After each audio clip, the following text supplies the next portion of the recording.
아침 너희는 배부를 만큼 빵을 먹을 수 있을 것이다. 그렇게 되면 너희는 내가 너희 하나님 여호와라는 것을 알게 될 것이다. 공부하는 학생이 어느 정도 실력이 있는지 확인할 수 있는 방법이 뭐가 있을까요? 시험 보는 거죠.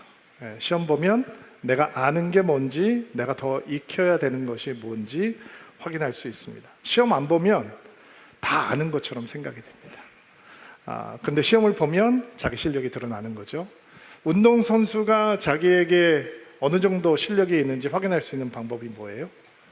시합을 해보면 아는 겁니다. 연습장에서는 다 실력 좋은 것 같습니다. 대단한 것 같은데 다른 선수와 혹은 다른 팀과 경기를 해보면 내 수준이 어느 정도인지 드러납니다. 제가 미국에 처음 갔을 때 문화 충격을 받았는데 그 문화 충격이 뭐냐면 미국 사람들이 운동을 너무 잘하는 거예요. 영어도 못한 채로 이제 고등학교에 가게 됐는데 체육 시간이 되면 말 안 해도 되잖아요. 근데 저는 한국에 있을 때는 제가 어렸을 때부터 운동 잘하는 아이였거든요. 선생님들이 운동 잘한다고 칭찬도 많이 해주시고. 근데 미국에 갔는데 내가 너무 운동을 못하는, 축구 말고는 잘하는 게 없어요. 농구를 해도 키 큰 아이한테 밀리고, 미식 축구를 하러 갔는데 막 들이받는데 너무 아파서 못하겠고, 뭐 하키를 하면 그 날렵함을 담당할 수 없고, 미국 사람들이 너무 잘하는 거예요. 체육 시간에 망신스럽고 자존심도 상하는 일들을 많이 경험을 했어요. 그러니까 제 아내는 저를 운동 못하는 사람으로 봐요. 왜냐면 제 아내 눈이 미쿡 수준이에요. 그러니까 너무 자존심이 상하는데 체육 시간에 내가 미국 애들을 이길 수 있는 운동을 하나 찾았어요. 배드민턴이라고 하는. 그러니까 내가 잘하는 게 아니고 걔네들이 한 번도 안 해본 운동이기 때문에 내가 그냥 이기는 거죠. 야구부 아이들도 그 미식축구부 아이들도 그다음에 농구부 아이들도 하키부 아이들도 와서 배드민턴을 저랑 하면 제가 늘 이기는 거예요. 저는 제가 대단한 줄 알았어요. 근데 체육 선생님이 어느 날 저한테 이렇게 얘기를 하시는 거예요. 여자아이하고 경기를 붙으라는 거예요. 제 자존심이 상했죠. 그래서 내가 한 번도 안 졌는데. 근데 저는 몰랐는데 그 여자아이는 우리 학교에서 운동을 제일 잘하는 여자아이였어요. 농구부 주장, 축구부 주장. 근데 저는 몰랐어요. 키도 아주 작고 하나도 운동 잘하게 생기지 않았더라고요. 저는 이제 젠틀맨이니까 여자랑 붙으라고 하니까 그냥 좀 설렁설렁 치면서 적당히 이겨야 되겠다라고 생각을 했는데 경기를 시작했는데 이게 아닌 거예요. 이 얘기가 지금 어떻게 끝날지 상상이 되시죠? 나는 막 온 힘을 다해서 점프 스매싱을 하는데 이 아이는 힘도 하나도 들이지 않고 일로 보냈다 절로 보냈다. 첫 세트 몇 점 못 주고 지고 두 번째 세트도 완패했어요. 근데 경기가 끝났는데 걔는 땀도 안 흘렸는데 저는 땀 범벅에 가쁜 숨을 허리를 굽히고 가쁜 숨을 몰아쉬면서, 그러니까 내가 걔하고 붙을 전까지는 내 수준이 대단하다고 생각을 했어요. 근데 그 아이하고 경기를 해보니까 내가 별 볼 일 없다라고 하는 게 드러나는 거죠. 이스라엘 백성들이 구름기둥을 따라 광야길을 걷고 있어요. 그들에게 믿음이 있어요, 없어요? 어떻게 알 수 있어요? 시험을 해보면 아는 거죠. 근데 그 시험이 뭐예요? 극한 환경을 만나는 거예요. 광야는 거친 곳이거든요. 광야에서 물이 없는 상황, 배고픈 상황, 이런 것들을 만나면 그들이 정말 하나님을 믿는, 하나님을 신뢰하는 믿음이 있는지, 하나님을 의지하는 믿음이 있는지 없는지 드러날 수 있는 거예요. 홍해를 건넌 다음에 광야길에 들어선 이스라엘 백성들 앞에 나타나는 일련의 사건은 하나님께서 이스라엘 백성들에게 믿음을 심어주시기 위해서 테스트하는 사건이다라고 생각하시면 돼요. 왜냐하면 그 테스트의 시간을 통과하지 않고서 그들이 믿음을 배울 수 없기 때문이죠. 성경에 시험이라고 하는 단어가 등장하면 두 가지 의미가 있거든요. 첫 번째는 유혹이라는 의미가 있어요. 창세기 3장에 나오는 하와를 유혹했던 사단의 시험이죠. 이 유혹의 목적은 믿음을 심어주기 위한 것이 아니라 믿음을 망가뜨리기 위해서 오는 거예요. 그러나 다른 의미의 시험도 있어요. 테스트라고 하는 시험. 이 테스트라고 하는 건 하나님으로부터 떨어뜨려 놓으려고 하는 것이 아니라 하나님께 다가올 수 있도록 테스트가 임하는 거죠. 믿음을 키울 수 있도록, 믿음을 함양할 수 있도록 하나님께서 허락하시는 것이 이 테스트의 목적이에요. 창세기 22장에 보면 아브라함을 하나님께서 시험하시잖아요. 그것은 아브라함의 믿음을 망가뜨리려고 유혹하시는 시험이 아니고 이삭이라고 하는 사랑하는 아들을 하나님 앞에 제물로 바치는 믿음을, 하나님만 온전히 사랑하고 하나님만 예배하고 하나님을 순종하는 믿음을 키우기 위해서 그의 믿음을 테스트해 보시는 거예요. 자, 이스라엘 백성들이 출애굽을 하고 홍해 바다 앞에 서게 됩니다. 이거는 유혹이 아니에요. 시험이에요. 테스트예요. 그 테스트 앞에서 이스라엘 백성들은 어떤 믿음을 배우는 거냐면, 바다를 가르시는 하나님을 향한 믿음, 길이 없는 곳에 길을 내시는 하나님을 향한 믿음을 배우는 거예요. 우리가 지난주에 보았던 말씀처럼 이 이스라엘 백성들이 광야에서 3일길을 걷고 있는데 마실 물을 얻지 못했어요. 이거는 유혹이 아니에요. 믿음을 망가뜨리는 시험이 아니라는 거예요. 믿음을 주는 시험이에요. 믿음을 테스트하는 거예요.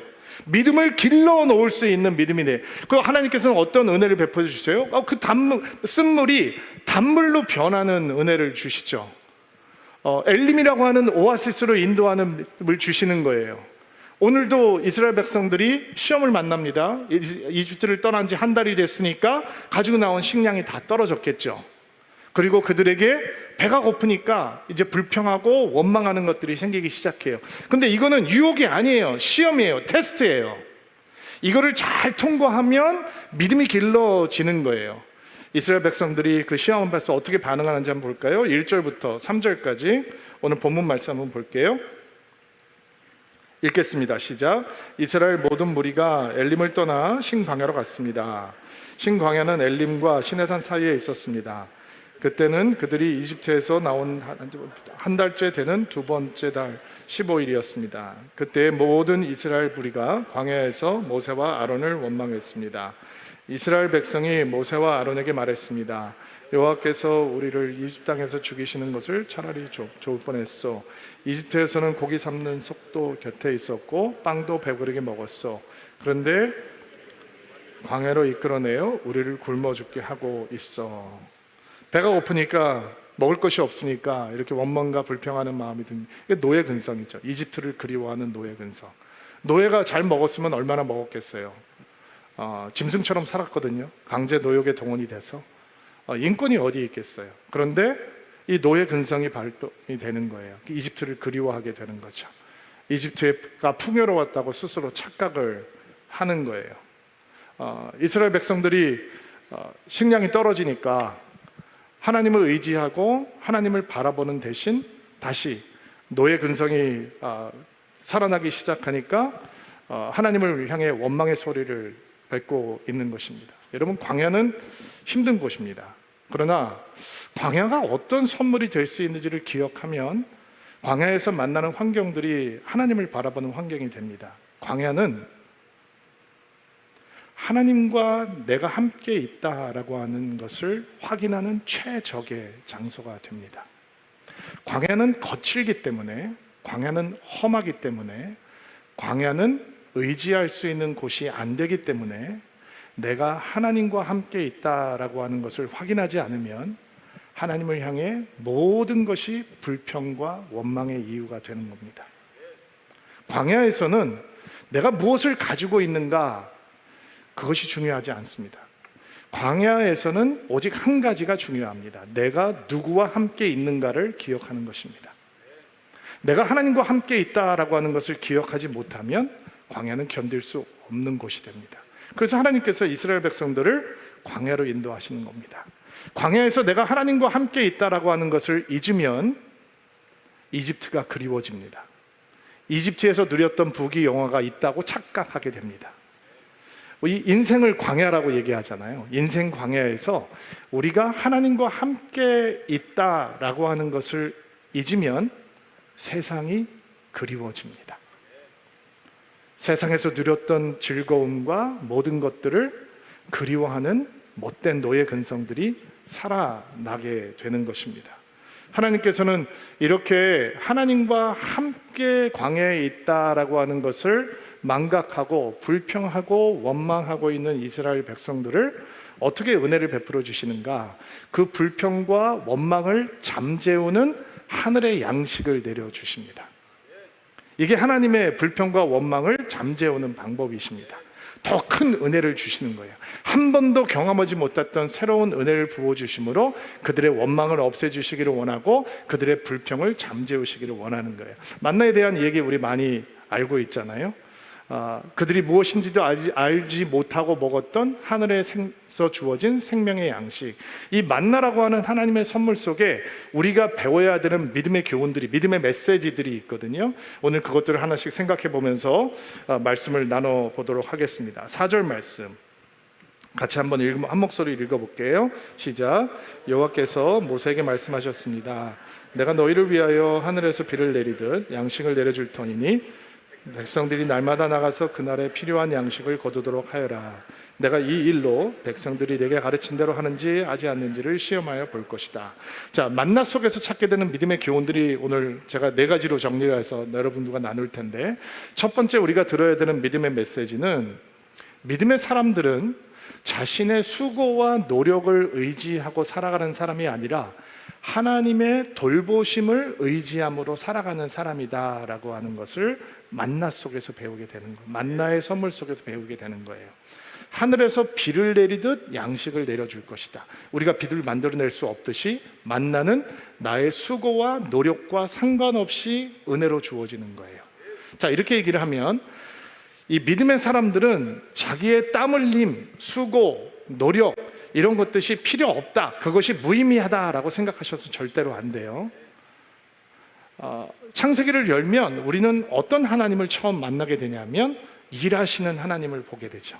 천지를 만드시는 하나님을 보게 되잖아요. 하나님의 형상으로 우리가 만들어졌는데 하나님께서 우리 안에 그러면 어떤 형상을 주신 거냐면 하나님처럼 기쁘게 일하고 하나님처럼 일의 결과를 즐거워하고 하나님께서 보시기에 좋았더라 이렇게 말씀하시잖아요.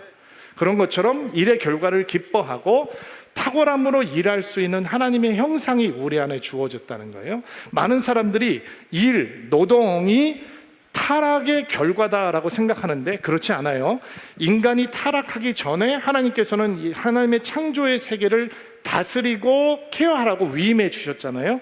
그러니까 노동이 타락의 결과가 아니라 인간이 일을 열심히 하고 땀을 흘려도 땅이 가시와 엉겅퀴를 내는 것, 그것이 타락의 결과란 말이에요. 그러니까 우리가 믿음의 사람들이 하나님의 돌보심을 의지해서 살아가는 사람들이다라고 하는 믿음의 교훈 속에는 우리의 일과 땀 흘림과 수고가 아무런 의미가 없다라고 하는 뜻이 아니라 믿음의 사람들이 갖고 있는 본질에는 우리의 수고와 노력보다 더 의지해야 되는 하나님의 돌보심이 따른다라고 하는 것을 붙들어야 되는 거예요. 여러분이 마음 가운데, 영혼 가운데 이 말씀 심으셔야 돼요. 우리는 하나님께서 돌보시는 양떼예요. 자, 그러면 여러분 마음속에 이런 질문이 생기겠죠. 근데 나는 왜 이렇게 맨날 부족합니까? 쟤는 막 많고 나는 조금이고, 이런 생각이 있잖아요. 저도 답을 못 해드리겠네요. 주님께 물어보세요. 저는 이렇게 개인적인 고백이 있어요. 내가 그것을 감당할 수 있는 그릇이 안 되나 보다라고 저는 생각을 해요. 내가 감당할 수 있는 것만 하나님께서 맡겨주시나 보다. 어떤 사람들은 넉넉해요. 그러나 여러분의 유능함과 여러분의 탁월함과 여러분의 수단 때문에 살아가는 것이 아니라 여러분은 하나님의 돌보심으로 살아가야 하는 거예요. 어떤 사람들은 부족해요. 늘 쪼들려요. 그래도 우리는 하나님의 돌보심을 의지하고 살아가야 하는 거예요. 만나는 우리에게 이런 메시지를 던져주는 거예요. 너는 내가 돌보는 양이다. 내가 너를 돌보고 있다. 내가 너를 케어한다. 나는 너와 항상 함께이고 너를 입히고 먹이고 너를 인도하는 것은 나다라고 하는 하나님의 헌신이 만나 속에서 만나게 되는 믿음의 교훈이에요. 자, 두 번째 우리가 들어야 하는 믿음의 교훈은 13절부터 21절 말씀인데 조금 길지만 여러분과 제가 한 절씩 돌아가면서 읽을게요. 13절 먼저 여러분께서 읽어주세요. 시작. 그날 저녁에 메추라기가 와서 이스라엘 백성들이 살고 있는 천막들을 덮었습니다. 아침이 되자 이번에는 이슬이 천막 주위에 거쳤습니다. 이슬이 거치자 서리와 같은 얇은 조각이 땅 위에 있었습니다. 15절. 이것이 무엇이냐 하고 물었습니다. 그래서 모세가 그들에게 말해 주었습니다. 이것은 여호와께서 여러분에게 먹으라고 주신 양식이요 여호와께서는 사람마다 필요한 만큼 거두어라. 가족마다 식구수대로 한 사람당 한 오매씩 거두되 장막 아래에 있는 가족의 분량도 거두어라 하고 말씀하셨소. 이스라엘 백성은 그대로 했습니다. 어떤 사람은 많이 거두고 어떤 사람은 적게 거두었습니다. 사람마다 자기가 거둔 곳을 달아보니 많이 거둔 사람도 남지 않았고 적게 거둔 사람도 모자라지 않았습니다. 사람마다 각기 필요한 만큼 거두었습니다. 19절 누구든지 아침까지 그것을 조금이라도 남겨두지 마시오. 하지만 어떤 사람들은 모세의 말을 듣지 않았습니다. 그 사람들은 다음날 아침에 먹을 것을 따로 남겨두었습니다. 그러나 그것은 벌레가 먹어서 썩기 시작했습니다. 모세는 그 사람들에게 화를 냈습니다. 21절 아침마다 사람들은 각기 필요한 만큼 음식을 거두었습니다. 하지만 해가 높이 떠서 뜨거워지면 그것이 녹아버렸습니다. 자, 만나 속에서 우리가 만나게 되는 두 번째 믿음의 메시지는 하나님의 신실하신 돌보심이 우리 안에 있는 헛된 욕심을 무너뜨려주는 축복의 선물이다라고 하는 것입니다. 만나를 얻는 방법은 매일 이른 새벽에 나가서 거두는 것이었습니다. 이스라엘 백성들이 만나를 처음 봤을 때 한 번도 본 적이 없는 거니까 만후 이런 얘기를 했어요. 만은 뭐냐면 무엇이냐, 후는 이것이, what is this? 이게 뭐야? 이게 만나라는 뜻이에요.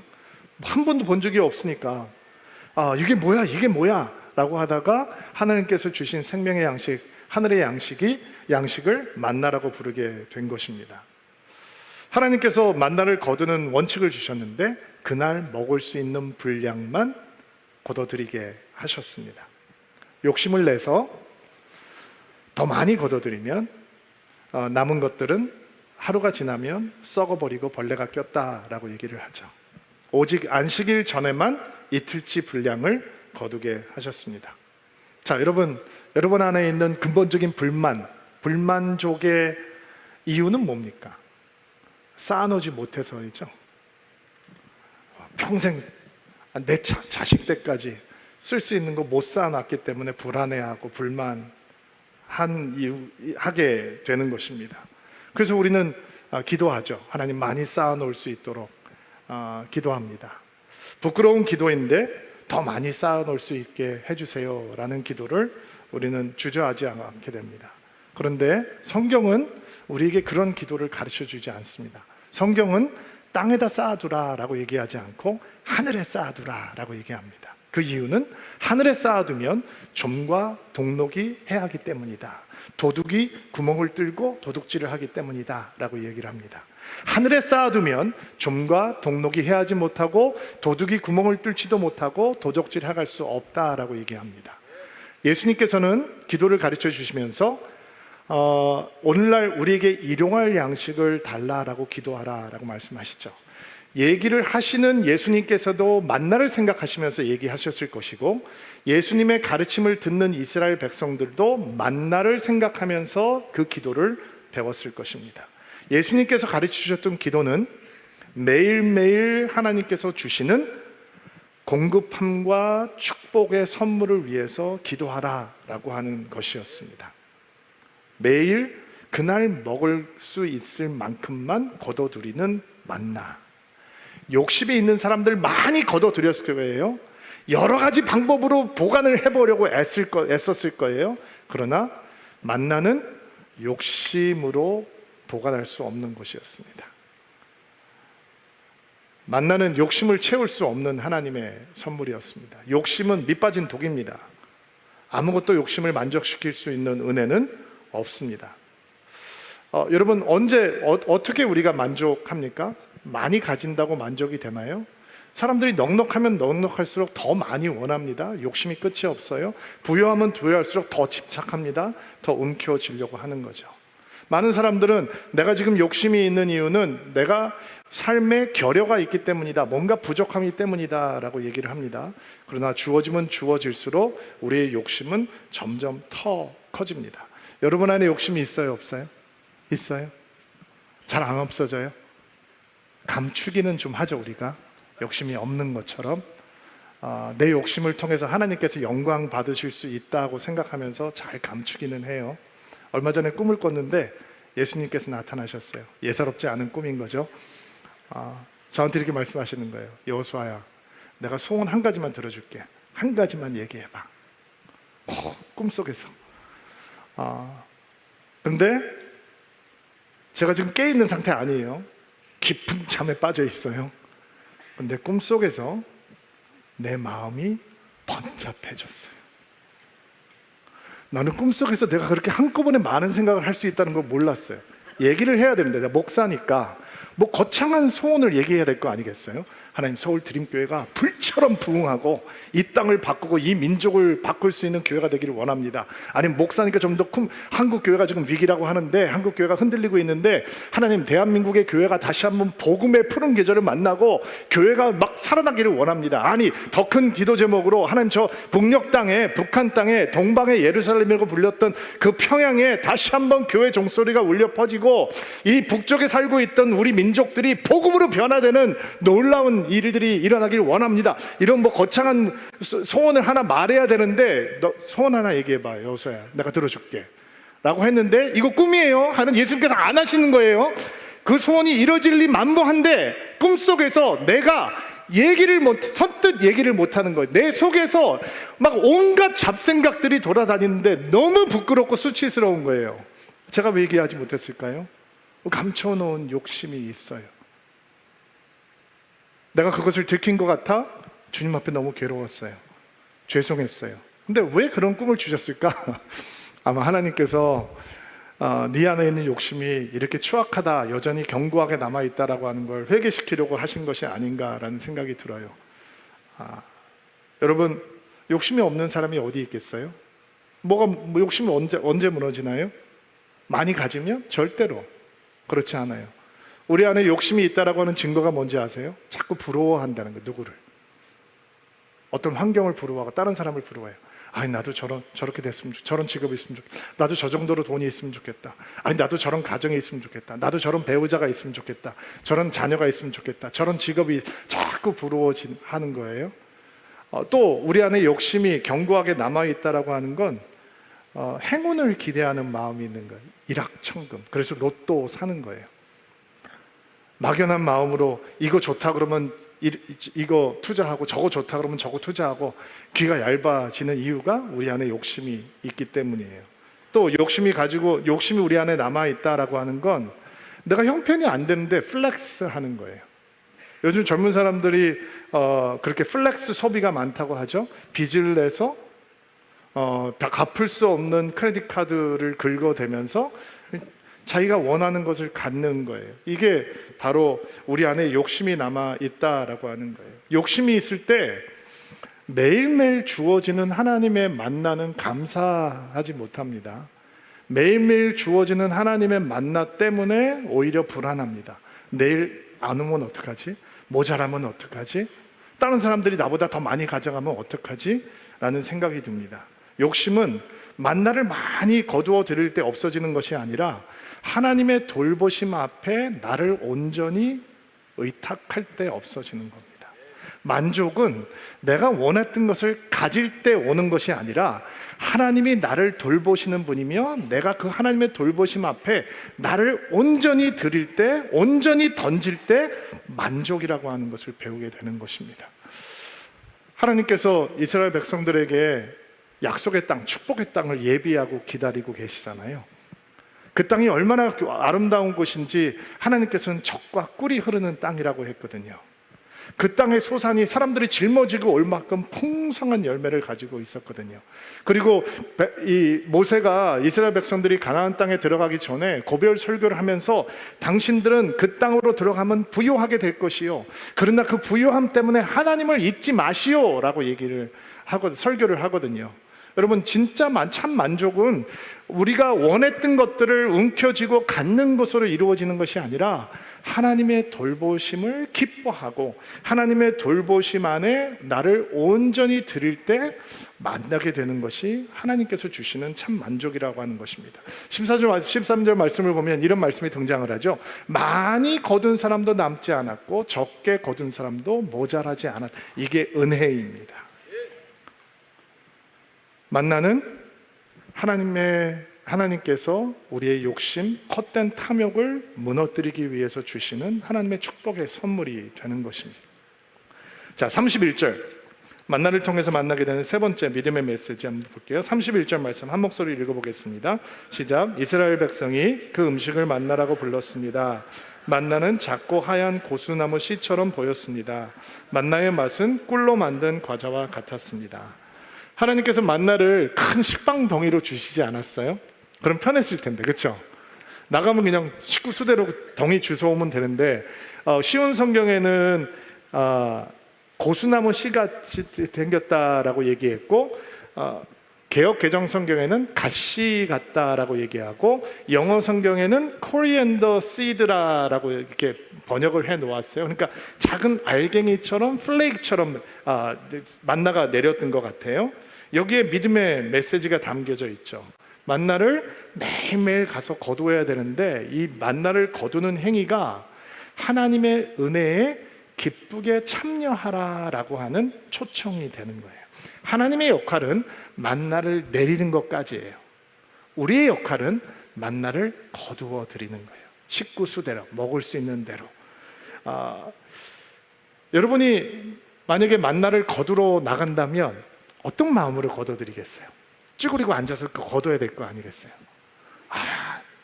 지겹다. 하나님, 이거 매일매일 만나, 메뉴 좀 바꿉시다. 뭐 이런 마음으로 거두겠어요? 하나님, 이거 너무 작습니다. 좀 사이즈 좀 키웁시다. 이런 마음으로 거두시겠어요? 아니면 이른 새벽에 나가서 거두어야 되니까 해가 뜨면 만나가 다 없어져 버리니까, 하나님, 제가 새벽형 인간이 아니라서 시간 좀 늦춥시다. 뭐 이런 마음으로 거두시겠어요? 만나를 거두면서 이스라엘 백성들은 하나님의 은혜에 참여하는 기쁨을 누리게 되는 거예요. 하나님, 아무것도 제가 한 게 없는데 또 만나가 내렸네요. 감사합니다. 하나님, 오늘 먹을 만큼만 거두겠습니다. 그리고 내일을 또 기대합니다. 하나님, 이 귀한, 이 신비로운 만나를 내가 지겨워할까 봐 두렵습니다. 너무 당연하게 여길까 봐 두렵습니다. 하나님의 이 선물을 소중하게 기뻐하고 감사하게, 뭐 이런 마음으로 거둬드릴까요?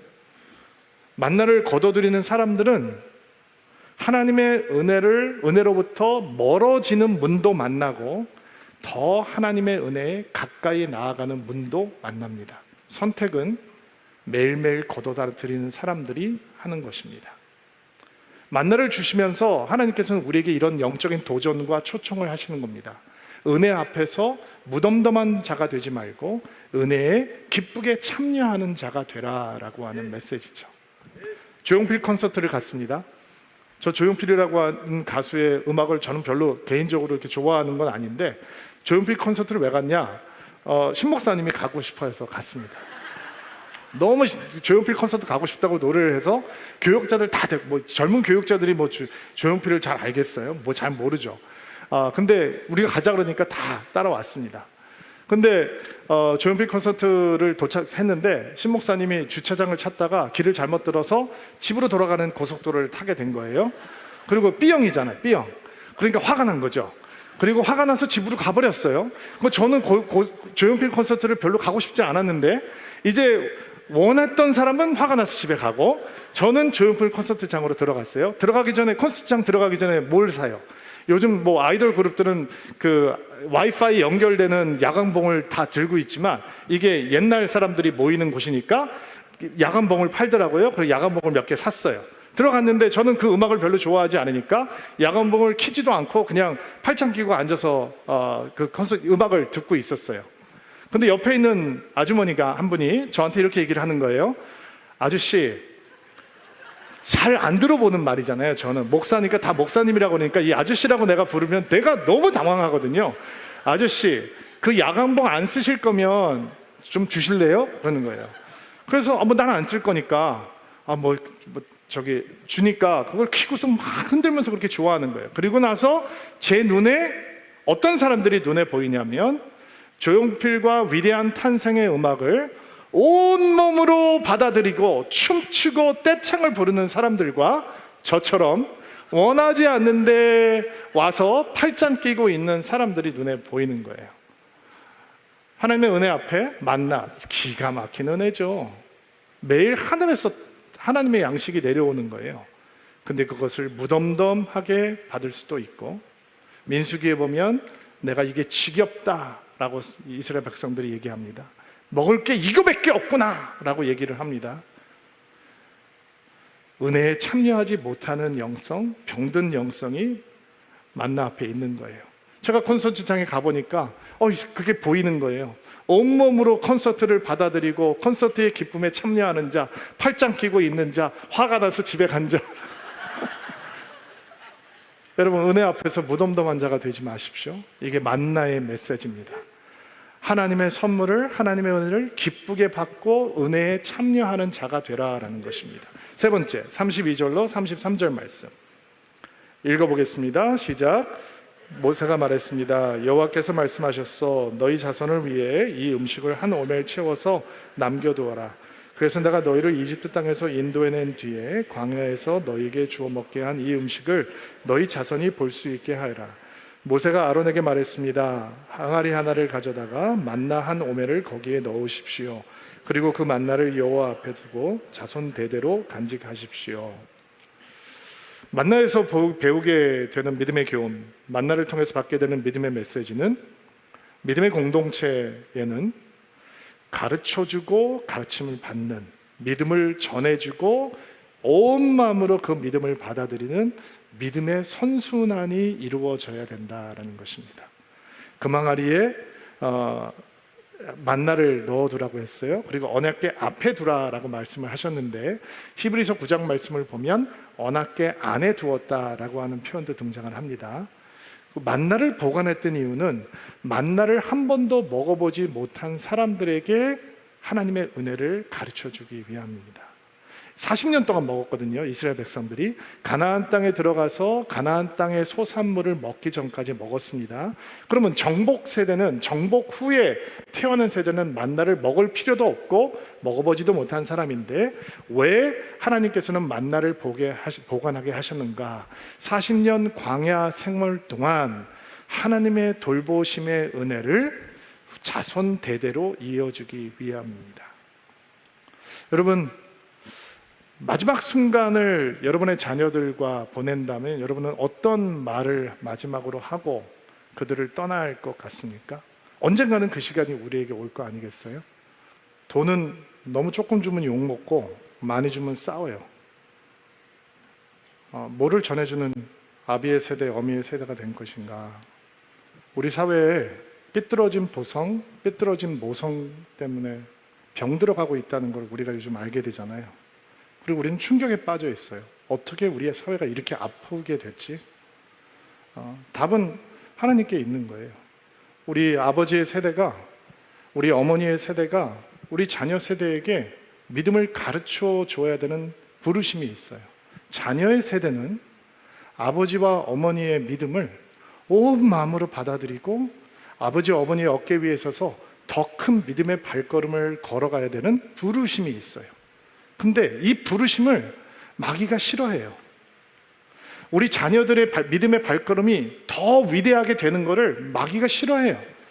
그래서 온몸으로 거부하게 만들어요. 우리 자녀들이 커가면서 가끔 우리들에게 이렇게 얘기할 때가 있죠. 엄마의 믿음 나에게 강요하지 마세요. 아빠의 신앙 나에게 강요하지 마세요. 나의 종교는 내가 결정하겠습니까?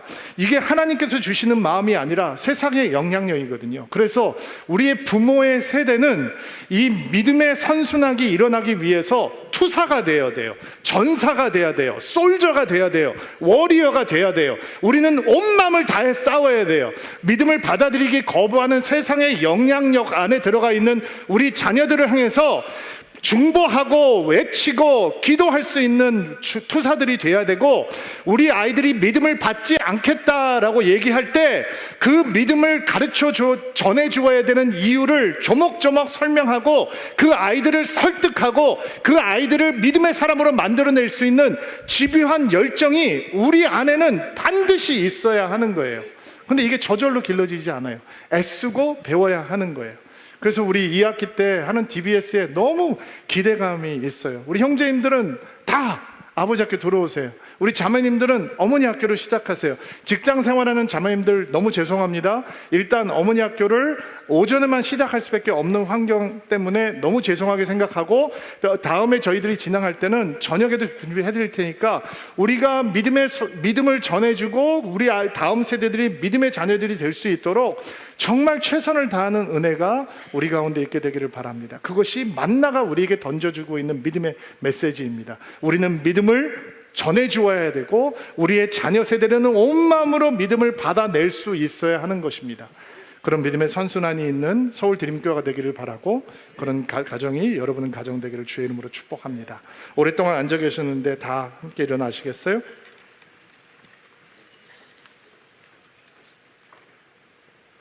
가슴에 손을 얹고 안수하시고요, 여러분을 축복하고 기도하겠습니다. 하나님,